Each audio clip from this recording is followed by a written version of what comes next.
सत्ता की कुर्सी राज्य की जनता ने भले ही एनडीए की नाम कर दी, पर जिन विधायकों को सदन में अनुशासन का पाठ जो पढ़ाएगा, संविधान की छोटी छोटी मगर काफी जरूरी जानकारी देने वाले विधानसभा अध्यक्ष पद को लेकर रस्साकसी अभी भी जारी है।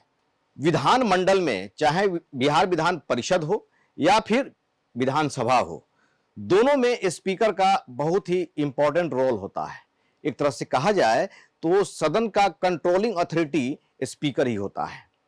खास तौर पे जब वोट का मामला आता है, वोटिंग का मामला आता है, किसी तरह का जो अमेंडमेंट करना हो या कोई बिल लाना हो, कोई विधेयक हो, वैसी स्थिति में अगर जो है बराबर बराबर में सत्ता और विपक्ष के बीच में अगर बराबर का अगर वोटिंग होता है, उस समय एक वोट जो है स्पीकर का ही बहुत इंपॉर्टेंट होता है, जो खेल को पलटने की क्षमता रखता है, या फिर सदन के अंदर में जो डिसिप्लिन होता है उस डिसिप्लिन को मेंटेन करने के लिए स्पीकर ही अथॉराइज्ड होते हैं।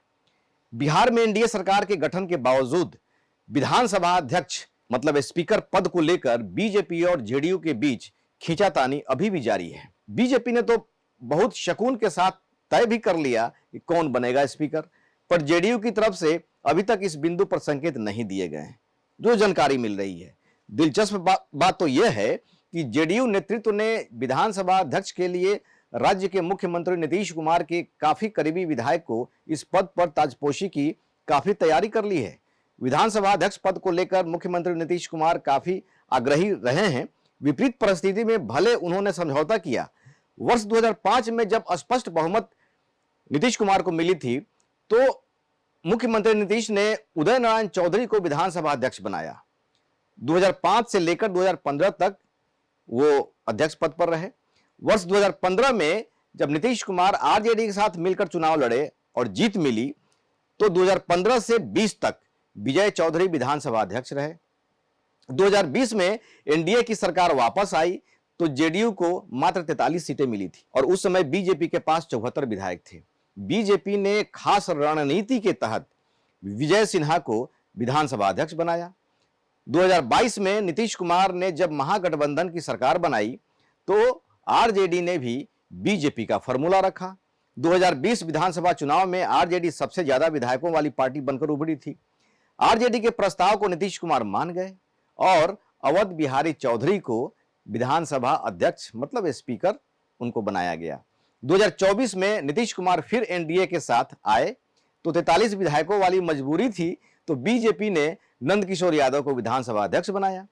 वर्ष 2025 में मुख्यमंत्री नीतीश कुमार कम विधायकों के कारण लाचार नहीं हैं। इस बार उनके भी 85 विधायक हैं। मामला लगभग बराबरी का है। गृह और विधान परिषद के सभापति और उप मुख्यमंत्री के दोनों पद बीजेपी के खाते में जाने के बाद आदर्श स्थिति विधानसभा अध्यक्ष पद पर जेडीयू को जाना चाहिए। मंत्री के विभागों का बंटवारा हो जाने के बाद अब तक विधानसभा अध्यक्ष के पद पर किसे बैठाया जाए यह तय हो जाना चाहिए था। इस हो रही देरी में एनडीए में सब ठीक ठाक नहीं चल रहा है।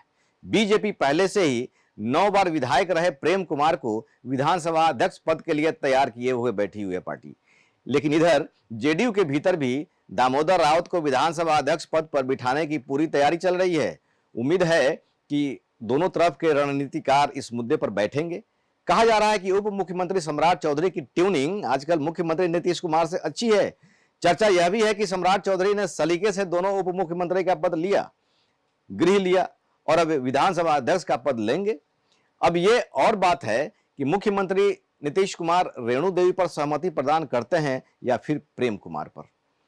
लेकिन अगर देखा जाए तो जिस तरह से बीजेपी को 89 सीट मिला और जेडीयू को 85 सीट मिला, 85 सीट मिला, 4 सीट कम है, और चर्चा यह हो रही है कि नीतीश कुमार ने अपना टारगेट तय कर लिया है 95 तक पहुंचने का। अंदर में जो है सेटिंग सब हो रहा है, लेकिन चूंकि अब 1 तारीख से 1 दिसंबर से बिहार विधानमंडल का सत्र शुरू होना है और 2 तारीख को 2 दिसंबर को स्पीकर का चुनाव होगा। अब ये तो खैर विधानसभा में देखने में बहुत मजा आएगा कि स्पीकर का चुनाव कैसे हो रहा है और दोनों पार्टी ने क्या उसके पहले रणनीति बनाई, वो तो देखने वाला वो सीन होगा। उसका तब तक इंतजार करिए। लेकिन अभी भी अंदर में रस्साकसी चल रही है और अभी किसी के नाम पर मुहर नहीं लगी है।